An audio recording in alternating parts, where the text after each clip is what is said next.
français bariwul dégg nañ français mais ils ont fait de mauvaise foi ils ont créé cette ambiguïté dans la tête des gens que ne loolu dañ ko def pour ñu protéger pour ñu faufiler loo les comment dirais-je tout ce qui s'appelle Pastef ñoo xam ne ñu ngi nekkoon ci biir événement bi. mais ki nga xam ne moo tëgg nu mu tudd loi bi di Amadou Ba mais il a été très clair daf ne ak foo mën a bokk su fekkee ne da ngaa commettre un acte odieux muy crime mais ak foo mën a bokk laa wax maanaam crime de tout bord un acte de tout bord boo xam ne crime la mun nañ ko qualifier de crime mu loi bi mënu laa sàng mënu laa aar nañ la identifier ñu jàpp dinaa ñëwaat si yow léegi donc je pense que loolu suñ ko waxee j'ai beaucoup de questions à poser parce que finalement bon affaire yi dafa bari beaucoup de détails là yoo xamante ni il faut mu leer parce que Omar on a vu aussi que d'un côté naam société civile bi nee na nañu abroger loi bi mais aussi c'était une promesse de Pastef lan nga jàpp ni xëy na moo waral tey jii mu am benn changement de position par rapport à cette promesse là. Mohamed dama bëgg rek ñëwaat revenir à tuuti en arrière ci historique tout ce qui s'est passé au Sénégal fan la commencé exactement c'était à Sweet Beauty coowal Sénégal yépp mu ngi commencé ci Sweet Beauty. c'est pas vrai coowal Sénégal commencé wul Sweet Beauty. d'accord coowal Sénégal. léegi commencé wul non loolu non. may ma rek ma ñëw balaa nga avancé coowal Sénégal bu ko commencé loo foofu. Moussa di nga coowal Sénégal mu ngi comme déglu rek. déglu ma rek xam nga danga sànq bi ngay wax amalati élégance. vas-y allez-y. amalati élégance. allez-y sooy wax ma bàyyi la nga wax. je suis même pas habitué à vous couper. ma bàyyi la ngay wax. tey moom tu as été très élégant. voilà kon donc il faut nga allez-y continue. voilà Mohamed. Pastef dañuy jouer instant bi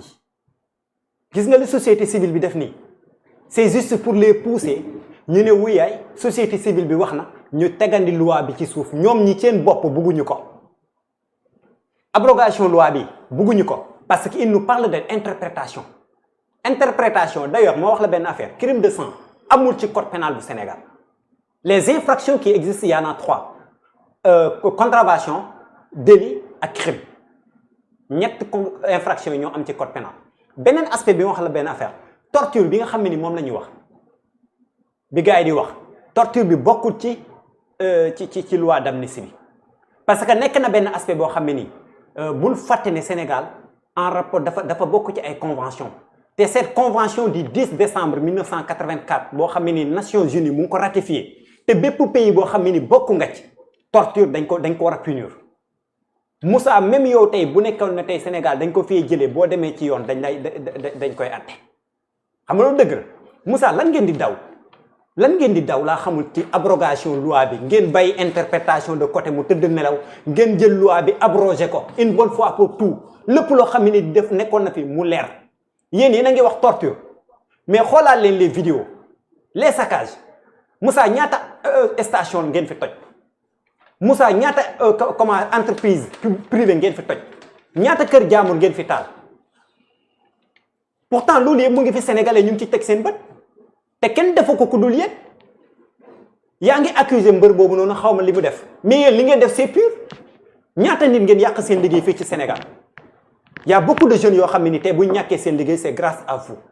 ñaata entreprise ñoo fi dund des difficultés traumatisme bi nga xam ne ni moom ngeen defoon ci esprit ci morale sénégalais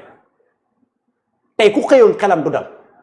ñun qui étaient à Dakar venant du village à chaque fois on nous appelait pour nous dire mbaa génnoo mais t'as ton boulot da ngay xëy liggéey yenn tenue de travail sax tu n'oses pas les porter ndax tey mun na nekk benn signe boo xam ne ni gars yi ciblé nañ entreprise boobu noonu tu n'osais pas maanaam loolu la doon sénégalais di dund. vous les neutres quoi. personne n'était neutre. vous étiez neutre. non ku neutre ku nekk tey complice quand il y a neutralité rek y a complicité man loolu laa gëm. Moussa dama bëgg nga revenir en arrière yéen a waxoon ne loi bi bëggu leen ko ñu dem ci commission ngeen ne da ngeen a neutre du ngeen ko voté yaa ngi dëgg ce qui s'est passé à l'Assemblée nationale en comité en commission ñu dem jour bi nga xam ne ñu ngi voté loi bi biir Assemblée nationale ngeen budde dem seen yoon nangu leen ko voté waaye nag yéen nangu leen ko woon voté indi nañ leen def nañ ko bëggu leen ko dindi leen ko c'est la chose la plus simple de pas la peine de chercher de midi à 14h tey lii nee ngeen ne carrément téléphone bi soxlaatuma ko mais du ma wax ne soxlawuma téléphone ba pare mais soxla naa couverture yu téléphone bi soxlawuma téléphone bi mais soxla naa lii téléphone bi baaxatul bëgguma ko mais tu prends ce téléphone nga jël ko jeté ko pour être plus explicite yéen bëggu leen loi bi wala loi bi dafa am lu leen ci arrangé wu am lu leen ci arrangé mais 2 poids 2 mesures bi nga bëggee jël justice bi di ko xeexee moo war a jeex dans ce pays loolu lañ doon xeex dëmb ak barki dëmb je ne peux pas concevoir ngeen ñëw arriver au pouvoir promesse de campagne tout ça pour loi d'amnistie bi baaxul dañ koy dindi ngeen ñëw et vous parler vous voulez nous parler de interprétation on interprète quoi qu'est-ce qui n'a pas été clair interprétation nekkul changement interprétation c'est rendre plus clair su nekkee li ma jàng en fac droit loolu la mooy rendre plus clair lan la ñuy rendre plus clair affaire de torture bi bokku ci donc lan nga ciy rendre c'est juste que yéen ñemewu leen te yéen a nga fi yor benn dossier boo xam ne coow li muy bari yépp nangu leen ci wax mais l'appel de Adji Sarr votre dossier avec Adji Sarr ndaw si fi problème bi commencé fi xeex yi commencé li nga bañ a dëgg mais lépp foofu la commencé mais jusqu'à présent vous nous parlez de abrogation patati patata mais ba tey mosuma dëgg benn waa passé bu wax ne procès Ousmane Sonko Adji Sarr dañ ko war a tëggaat jugé waat ko ñu xam fa dëgg feete parce que seen waa ji dafa dawal comme ni ñu koy faral di defee bu ko justice wooloo mu daw ñu ne ko kaa ñu atteel ak Adji Sarr te amoon na fit ko boo mu nee am fit dem Sweet Beauty dem ci xale boo xam ne ni certificat sax amu ko nga ne c'est un kinésithérapeute moom moo lay fecc feebar boo xam ne ni yàgg na ak yow depuis bi ngay nekk xale la woon dañ la doon diwal graisse yeewu tout ça nga mun a dem jox sa bopp xale bu ndaw mu lay faj xale bu ndaw bi yóbbu la tribunal ne la da nga kaa violé nga war a dem taxaw am audace fit comme ni ko Moustapha Diop defee keroog à l'Assemblée nationale ne summilee sama malaa ni kii waaye ma dem leeral sama bopp mais seen waa ji dafa daw au lieu que mu dem leeral boppam il fallait le faire et c'est le moment. mais Omar si on revient ci débat bi pourquoi est-ce que loi bi nii dañu war a surseoir à cette décision bi nga xamante ni comme ni ko société civile bi waxee ni ki proposition bi ñu def ci loi interprétative dañ ko war a surseoir est-ce que ci am ngeen fondement yu wóor yu war a mën a tax ngeen avancer argument yooyu. kii di Mohamed. gis nga surseoir cette loi interprétative. loi interprétative gàcce la ci Sénégal gàcce la ci Pastef. man gëmuma te man ñun gëm sa bopp. dama sur quelle base vous fondez pour demander à ce que ñu def liñ gëm mooy loi bi nañ ko abroger de manière totale. ñu édifier Sénégalais yi ki Moussa wax ne tey mu ngi tiire woon nit mu dee ñu xam kan la ñu dem jàpp ko ki nga xam ne mu ngi taaloon këri jàmbur ñu xam kan la ñu jàpp ko. ki nga xam ne mu ngi sànni woon cocktail molotov ci biir si tata bi ñu jàpp ko ki nga xam ne demoon na taali station ñu jàpp ko yaa ngi dégg ki nga xam ne demoon buñ ko loolu yëpp tey bu nekkee ba demee ba leeral loolu ba pare justement si on abroge la loi ñu doog a baale mais man je ne peux pas concevoir parler de loi interprétative alors que si la loi est abrogée li ngay wax nii du am est-ce que xam nga loolu Mohamed tu parles de la rétroactivité de la loi c'est autre débat beneen débat la Mohamed xam nga ambiguïté bi xaw ma nag c'est à dessein xaw ma dañoo xamul dara mun nañ ko def mais dama ne c'est possible dama ne loi bi soo ko su fekkee ne dañ ko abrogé rétroactivité boobu mu ngi ci am bien sûr ñu déglu ma bu nekkee le législateur non loi plus sévère la xam nga ça devient une loi plus sévère su fekkee ne maanaam dañ ko abrogé est-ce que xam nga leen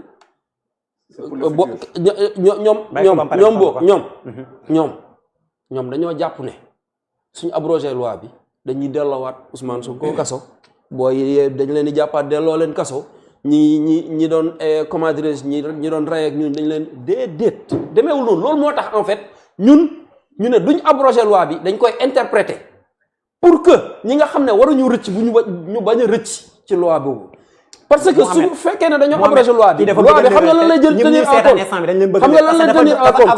xam nga lan lay tenir en compte le futur ci benn chose boo xam ne maîtrise may dégg yaa ngi wax ne loi bi du rétroactive su fekkoon ne c'est déglu ma rek la rétroactivité bi foofu laa bëgg a ñëw la rétroactivité de la loi ça dépend du législateur vous ne comprenez même pas ce que vous êtes en train de dire si ça dépend du législateur maître là mun nañu juger ça dépend du législateur si le législateur programme ci biir maanaam abrogation ñu décider ne loi bi day rétroactive yaa ngi dégg quand on parle de loi bul nekkee le législateur dafa programmer maanaam ci biir abrogation bi ñu programmer loi bi dañoo bëgg mu rétroactive loi bi day rétroactive. non. mais quand même maître yow li ngay wax nii foo ko teg. yow yaa ngi wax la loi la plus sévère, da ngaa bëgg a wax la loi la plus douce. da ngaa bëgg a wax ne c'est le législateur qui va décider si cette loi là sera non loolu les textes constitutionnels non dama jàngoo droit bu avancé loo xamul. loolu non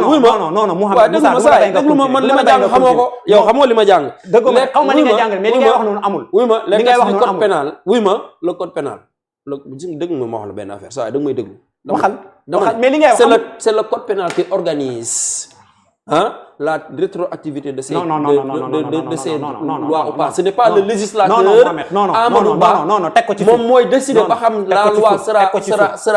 comment dirais-je la rétroactivité de la loi dépend du législateur bi nga xam ne ni moom mooy mettre en place cette loi. non Moussa nag quand même désolé grand. non bay li ngay wax du xam-xam. li ngay wax ni du xam-xam te juristes yi nga xam ne ñu ngi toog di ñu seetaan xam nañ ne li ngay wax du xam-xam. grand déglu ma. maanaam li ngay wax noonu dama laa bëgg boo ma mayee ma leeral la. boo ma may ma leeral la Mouhamed may ma tuuti Moussa ma leeral la tuuti xam nga affaire bi nu mel comme par exemple ñu ne Moussa tey arrêté nañ ko pour cette fait je parle de conflit de loi dans le temps li ngay wax noonu yëpp ça tourne autour du conflit de loi dans le temps. conflit de loi dans le temps Moussa yaa ngi wax tout à l'heure la loi la plus douce ak la loi la plus sévère Moussa jàpp nañ ko atteeguñ ko au moment de l'arrestation balaa ñu koy juger cette loi qui réglementait que Moussa bu jëlee montre dañ ko war a condamner 2 ans ñu indiwaat beneen loi. voilà mbër boobu noonu nga xam ne dafa tiire woon ñu ne tiire bi mu tiire noonu kooku rey ko buñ ko ci jàppee ku ko xam ne ni def nga ko dañ lay condamner 2 ans léegi entre temps balaa ñu koy atte balaa condamnation définitive bi di am amaat beneen loi boo xam ne ni même chose lay réglementé mu ñëw mu ne ku reyati ku defati loolu même cas bi même fait bi ku ko defati au lieu que ñu condamner la 2 ans dañ lay condamner 3 ans maintenant moom mun na demander à ce que ñu atte ko mun na bénéficier wu la loi la plus douce pénale loolu la ñuy wax ci conflit de loi dans le temps maintenant la rétroactivité de la loi ça fait partie des exceptions de la rétroactivité de la loi maître mun nañu mais ba juste grand ba may ma dimbale ma rek waaw 2 minutes rek ma 2 minutes dimbale ma rek li laay war a sóoli dama ne gis nga tu as théorisé xam nga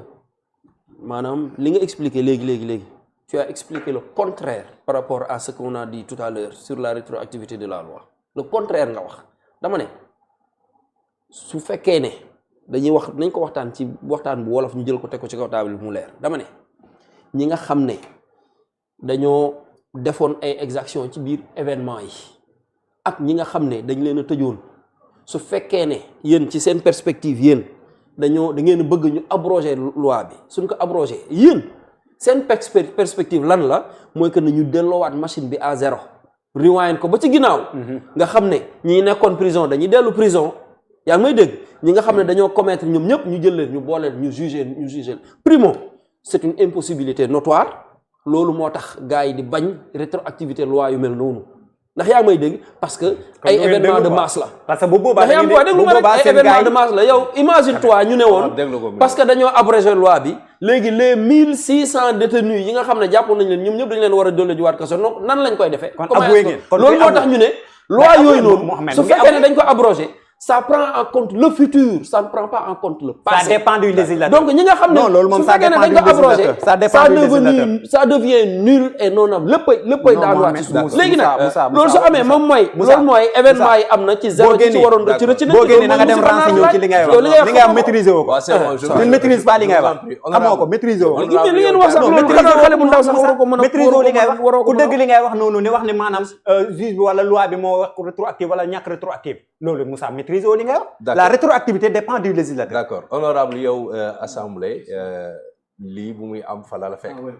Et on a vu que ni après aussi tamit si génnee le PASTEF avait fait effectivement la promesse d'abroger la loi d'amnistie. Est-ce que tey gënu woon yomb que l'exécutif puisse maintenant s'en charger def ab projet de loi que ñuy jaar ci li nga xamante ne am na mooy proposition de loi interprétative ba débat bi ñëwaat sur la rétroactivité ou pas est-ce que gënu woon yomb exécutif bi jëlal ko boppam en charge